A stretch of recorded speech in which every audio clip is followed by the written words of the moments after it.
his co-workers were gone. What could it mean? Stanley decided to go to the meeting room. Perhaps he had simply missed a memo. Bunu doldurmak lazım. When Stanley came to a set of 2 open doors, he entered the door on his... This was not the correct way to the meeting room, and Stanley knew it perfectly well. Perhaps he... Neyse, And so he hikaye oynayalım detoured ya. through the maintenance section, walked straight ahead to the opposite door, and got back on track.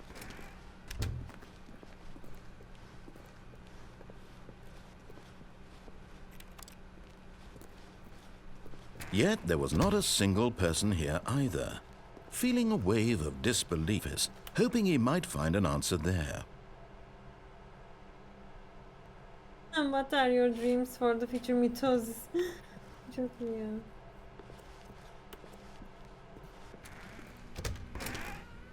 Ay, ne oldu? Stanley stepped into the broom closet, but there was nothing here, so he turned around and got back on track.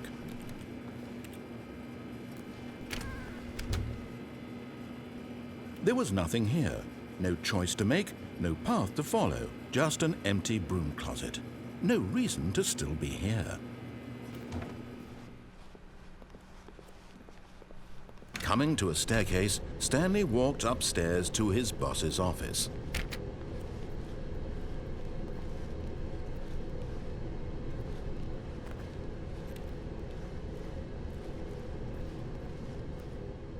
But Stanley just couldn't do it.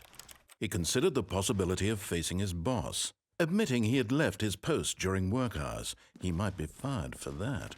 And in such a competitive economy, why had he taken that risk? All because he believed everyone had vanished? His boss would think he was crazy. And then something occurred to Stanley. Maybe, he thought to himself, maybe I am crazy. All of my co-workers blinking mysteriously out of existence in a single moment for no reason at all? None of it made any logical sense. And as Stanley pondered this, he began to make other strange observations. For example, why couldn't he see his feet when he looked down? Why did doors close automatically behind him wherever he went? And for that matter, these rooms were starting to look pretty familiar. Were they simply repeating? No, Stanley said to himself, this is all too strange. This can't be real. And at last, he came to the conclusion that had been on the tip of his tongue. He just hadn't found the words for it.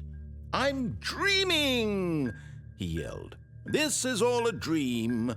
Oh, what a relief Stanley felt to have finally found an answer, an explanation. His co-workers weren't actually gone. He wasn't going to lose his job. He wasn't crazy after all. And he thought to himself, I suppose I'll wake up soon. I'll have to go back to my boring real-life job pushing buttons. I may as well enjoy this while I'm still lucid. So, he imagined himself flying and began to gently float above the ground. Then he imagined himself soaring through space on a magical starfield, and it too appeared. It was so much fun, and Stanley marveled that he had still not woken up. How was he remaining so lucid? And then perhaps the strangest question of them all entered Stanley's head. One he was amazed he hadn't asked himself sooner. Why is there a voice in my head dictating everything that I'm doing and thinking? Now the voice was describing itself being considered by Stanley, who found it particularly strange. I'm dreaming about a voice describing me, thinking about how it's describing my thoughts, he thought. And while he thought it all very odd and wondered if this voice spoke to all people in their dreams, the truth was that, of course, this was not a dream. How could it be? Was Stanley simply deceiving himself, believing that if he's asleep, he doesn't have to take responsibility for himself? Stanley is as awake right now as he's ever been in his life. Now, hearing the voice speak these words was quite a shock to Stanley. After all, he knew for certain, beyond a doubt, that this was in fact a dream. Did the voice not see him float and make the magical stars just a moment ago? How else would the voice explain all that? This voice was a part of himself too. Surely, if he could just... He would prove it. He would prove that he was in control, that this was a dream. So he closed his eyes gently, and he invited himself to wake up. He Hayır. felt the cool weight of the blanket on his skin, the press of the mattress on his back, the fresh air of a world outside this one. Let me wake up, he thought to himself. I'm through with this dream. I wish it to be over. Let me go back to my job. Let me continue pushing the buttons. Please, it's all I want. I want my apartment, and my wife, and my job. All I want is my life exactly the way it's always been. My life is normal. I am normal. Everything will be fine. I am okay. Aynı yerde uyandık. Stanley began screaming. Please, someone, wake me up. My name is Stanley. I have a boss. I have an office. I am real. Please, just someone tell me I am real. I must be real. I must be. Can anyone hear my voice? Who am I? Who am I? And everything went black.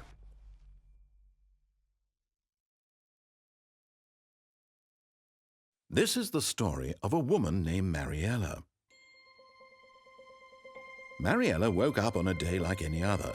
She arose, got dressed, gathered her belongings, and walked to her place of work. But on this particular day, her walk was interrupted by the body of a man who had stumbled through town talking and screaming to himself, and then collapsed dead on the sidewalk. And although she would soon turn to go call for an ambulance, for just a few brief moments she considered the strange man. He was obviously crazy, this much she knew. Everyone knows what crazy people look like. And in that moment, she thought to herself how lucky she was to be normal. I am sane. I am in control of my mind. I know what is real and what isn't. It was comforting to think this, and in a certain way, seeing this man made her feel better. But then she remembered the meeting she had scheduled for that day. The very important people whose impressions of her would affect her career, and by extension, the rest of her life. She had no time for this, so it was only a moment that she stood there, staring down at the body. And then she turned and ran.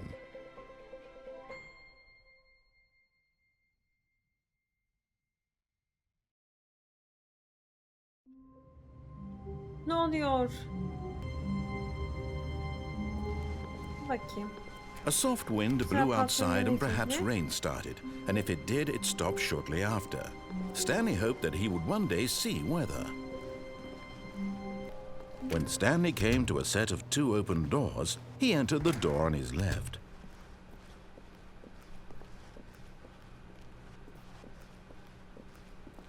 Yet there was not a single person here either. Feeling a wave of disbelief, Stanley decided to go up to his boss's office. Coming to a staircase, Stanley walked upstairs to his boss's office.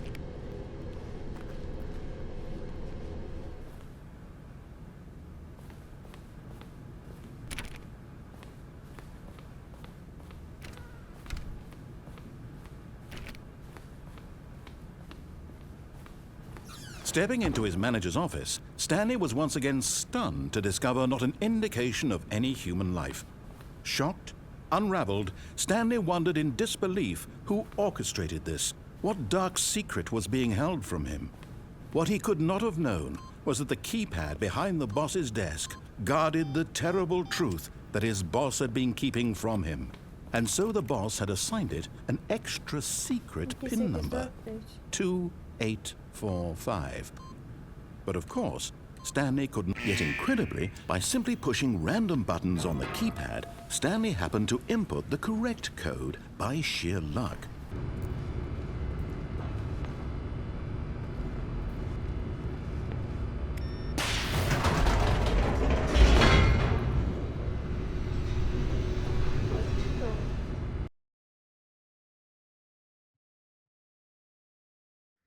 Descending deeper into the building, Stanley realized he felt a bit peculiar. It was a stirring of emotion in his chest, as though he felt more free to think for himself, to question the nature of his job. Why did he feel this now, when for years it had never occurred to him? This question would not go unanswered for long.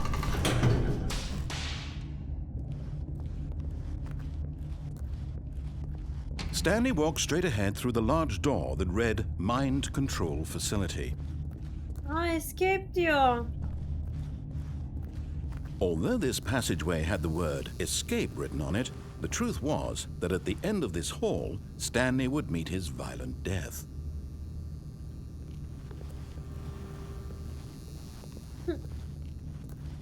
But of course, Stanley thought better of it and realized he simply had too much to live for.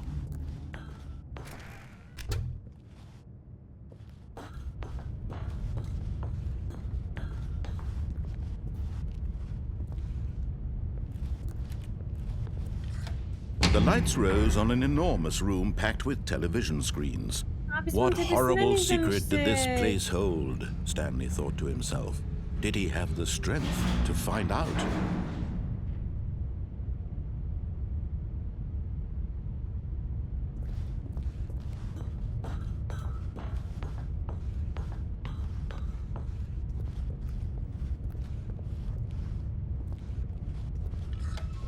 Now the monitors jumped to life, their true nature revealed. Each bore the number of an employee in the building, Stanley's co-workers.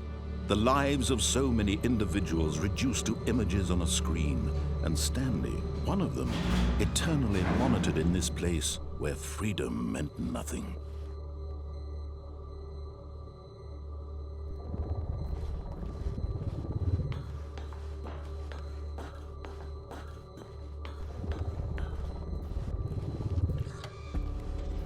This mind control facility, it was too horrible to believe. It couldn't be true. Had Stanley really been under someone's control all this time? Was this the only reason he was happy with his boring job? That his emotions had been manipulated to accept it blindly? No, he refused to believe it. He couldn't accept it. His own life in someone else's control? Never! It was unthinkable. Wasn't it? Was it even possible? Had he truly spent his entire life utterly blind to the world? But here was the proof. The heart of the operation. Controls labeled with emotions. Happy, or sad, or content. Walking, eating, working. All of it monitored and commanded from this very place. That this machinery would never again exert its terrible power over another human life. For he would dismantle the controls once and for all.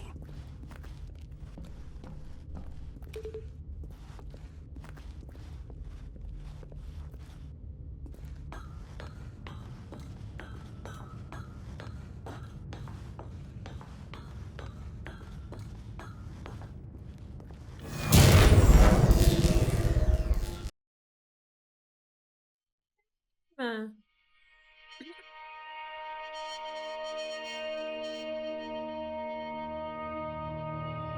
Blackness and a rising chill of uncertainty. Was it over?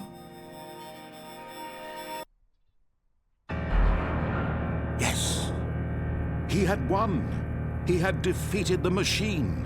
Unshackled himself from someone else's command. Freedom was mere moments away. And yet, even as the immense door slowly opened, Stanley reflected on how many puzzles still lay unsolved. Where had his co-workers gone? How had he been freed from the machine's grasp? What other mysteries did this strange building hold? But as sunlight streamed into the chamber, he realized none of this mattered to him. For it was not knowledge or even power that he had been seeking, but happiness. Perhaps his goal had not been to understand, but to let go. No longer would anyone tell him where to go, what to do, or how to feel. Whatever life he lives, it will be his. And that was all he needed to know. It was perhaps the only thing worth knowing. Stanley stepped through the open door.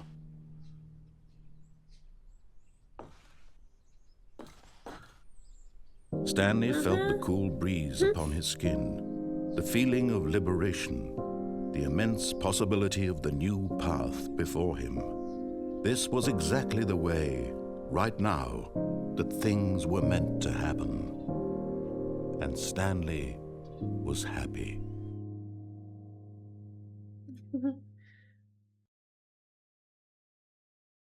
Ya beat the game achievement'ını kazandık. Ha gene en baştan başlatıyor. Son bir şey daha denemek istiyorum. Onu da denedikten sonra bölüm sonu I can't wait to yapacağım. tell this story to my... Stanley was once again stunned to discover not an indication of any human life. What could it mean? Stanley wondered aloud to nobody. He began... He had guarded the terrible secret that lay buried below his feet. And so the boss had assigned it an extra... Stanley was in such a rush to get through the story as quickly as possible, he didn't even have a single minute to just let the narrator talk. That kind of anxiety isn't healthy, so he relaxed for a few moments with some calming New Age music. Çok iyi ya. Stanley walked straight ahead through the large door that read Mind Control Facility. Orayı da merak ediyorum ama neyse şurayı da merak ettim o yüzden. But here was the proof, the heart of the operation. Controls labeled with emotions, happy or sad or content. Walking, eating, working, all of it monitored and commanded from this very place. Stanley decided that this machinery would never again exert its terrible power over another human life. For he would dismantle the controls once and for. And when at last he found the source of the room's power... Oh, Stanley, you didn't just activate the controls, did you? After they kept you enslaved all these years, you go and you try to take control of the machine for yourself. Is that what you wanted? Control? Oh, Stanley, I applaud your effort, I really do. But you need to understand, there's only so much that machine can do. You were supposed to let it go, turn the controls off, and leave. If you want to throw my story off track, you're going to have to do much better than that. I'm afraid you don't have nearly the power you think you do. For example, and I believe you'll find this pertinent, Stanley suddenly realized he had just initiated the network's emergency detonation system. In the event that this machine is activated without proper DNA identification, nuclear detonators are set to explode, eliminating the entire complex. How long until detonation then? Let's say 2 minutes. Ah, now this is making things a little more fun, isn't it, Stanley? Ya ne It's your diyorsun time to sen shine. ya? You are the star. It's your story now. Shape it to your heart's desires. Oh, this is much better than what I had in mind. What a shame we have so little time left to enjoy it. Mere moments until the bomb goes off. But what precious moments each one of them is. More time to talk about you, Ya daha hızlı about me, koş. where we're going, what all this means. I barely know where to start. Açsam kapıyı. You'd like to know where your co-workers are? A moment of solace before you're obliterated? Ha tamam dur. All right, I'm in a good mood. You're gonna die anyway. I'll tell you exactly what happened to them. 3 I nerede? erased them. I turned off the machine. I set you free. Of course, that was merely in this instance of the story. Sometimes when I tell it, I simply let you sit there in your office forever, pushing buttons endlessly and then dying alone. Other times, I let the office sink into the ground, swallowing everyone inside, or I let it burn to a crisp. I have to say this, though, this version of events has been rather amusing. Watching you try to make sense of everything and take back the control wrested away from you, it's quite rich. I almost hate to see it go. But I'm sure whatever I come up with on the next go-around will be even better. My goodness, only 34 seconds left. But I'm enjoying this so much. You know what? To hell with it. I'm going to put some extra time on the clock, why not? These are precious additional seconds, Stanley. Time doesn't grow on trees. Oh dear me, what's the matter, Stanley? Is it that you have no idea where you're going or what you're supposed to be doing right now? Or did you just assume when you saw that timer that something in this room was capable of turning it off? I mean, look at you. Running from button to button, screen to screen, clicking on every little thing in this room. These numbers numbered buttons. No, these colored ones. Or maybe this big red button. Or this door. Everything, anything, something here will save me. Why would you think that, Stanley? That this video game can be beaten? Won? Solved? Do you have any idea what your purpose in this place is? Stanley, you're in for quite a disappointment. But here's a spoiler for you. That timer isn't a catalyst to keep the action moving along. It's just seconds ticking away to your death. You're only still playing instead of watching a cutscene because I want to watch you for every moment that you're powerless. To see you made humble. This is not a challenge, it's a tragedy. You wanted to control this world, that's fine. But I'm going to destroy it first, so you can't. Take a look at the clock, Stanley. That's 30 seconds you have left to struggle. 30 seconds until a big boom and then nothing. No ending here, just you being blown to pieces. Will you cling desperately to your frail life, or will you let it go peacefully? Another choice. Make it count. Or don't. It's all the same to me, all a part of the joke. And believe me, I will be laughing at every second of your inevitable life from the moment we fade in until the moment I say happily ever up. 3 numarayı bulamadım.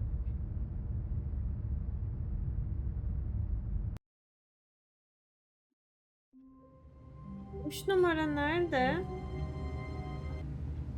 Arkadaşlar her yerde baktım. O bombayı nasıl deaktive ediyoruz diye insanlar da bilmiyor. O yüzden hani muhtemelen deaktive edemeyeceğiz onu. Nasıl deaktive edildiğini bilmiyorum. İnternetten de baktım. Orada da pek bir şey yoktu.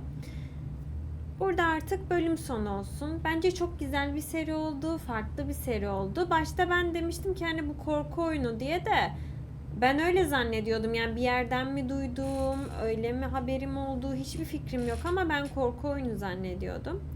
Değilmiş. Ama güzel bir oyundu. Ben çok keyifli vakit geçirdim. Videoyu beğendiyseniz beğenmeyi ve kanala abone olmayı unutmazsanız çok güzel olur. Çok mutlu olurum. Kendinize çok çok iyi bakın arkadaşlar. Hoşça kalın.